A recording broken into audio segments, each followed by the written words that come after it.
59-3, un score à peine croyable pour une finale de top 14.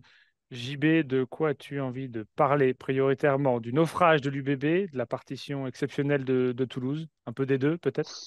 Le score, en fait, reflète la physionomie du match, mais ne reflète pas, pour moi, le standing de Bordeaux et leur saison. Tu vois, donc c'est un peu cruel. Effectivement, Bordeaux est arrivé sur cette finale fatigué, quoi, éreinté, émoussé, un barrage pas si facile que ça contre le Racing, une victoire à l'arrache contre le Stade français, des rustines pour faire jouer Sami Jalibert. Founa et Jalibert, oui. On sentait que cette équipe était à bout de souffle, mais sur un match, comme je l'avais dit, tout était possible, mais je ne pensais pas, franchement, que Toulouse ferait le match quasi parfait, quoi. Ça, le match quasi parfait, c'est comme 18 trous au golf quasi parfait que des birdies. C'est un match de foot où il y a très peu de foot, où tu transformes toutes tes actions. Et un match de rugby, c'est un match où il y a très peu de pénalités concédées, une efficacité exceptionnelle, du jeu, du combat pour le jeu. Et en fait, ce qui résume pour moi Toulouse, c'est le combat pour le jeu, le combat pour le talent.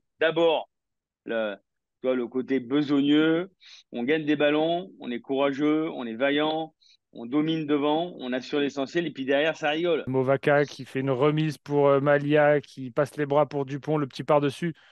Ça, c'est des instants qui restent gravés. Est-ce qu'à ton avis, le coup de pied à suivre de Dupont est programmé? La première partie de l'action l'est. Oui, voilà, La suite, c'est l'improvisation. voilà. Et comme le coup de pied du gauche de Le Ntamak pour Ntamak pour Ramos, Ramos. Ça, pour le coup, voilà. je pense que c'est de la pure improvisation Non, mais voilà, ce qui et est de la bien pure dans le lecture rugby, de jeu. non, en fait, les lancements de jeu, on s'aperçoit qu'ils sont de plus en plus programmés.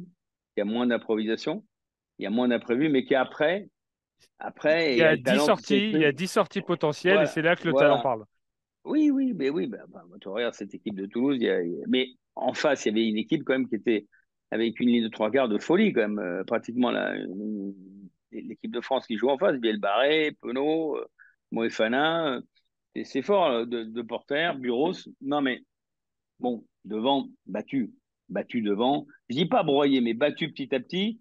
Un essai style tondeuse à gazon surpuissante de Dupont, Razmot, au début, et puis on sait très bien que quand Toulouse mène au score, à moins d'avoir une énorme envie et les moyens de ces envies, comme l'avait La Rochelle, parce que on peut revenir sur cette demi-finale. En fait, c'était la vraie finale entre La Rochelle qui revenait à un point culminant de sa forme et Toulouse qui était voilà, qui revenait d'un stage au Portugal, qui s'était un peu laissé aller, qui a été surpris par la férocité des joueurs de devant de La Rochelle. Et effectivement, une équipe comme Toulouse, si tu veux un peu l'embêter, l'emmerder, il faut, ce qu'on a vu avec La Rochelle la semaine dernière, à savoir un pack de monstres, un pack de mammouths, des chacals derrière, et au moins les contrer devant. Et cette phrase de Lucu m'a marqué, il a dit, on va pas les regarder jouer.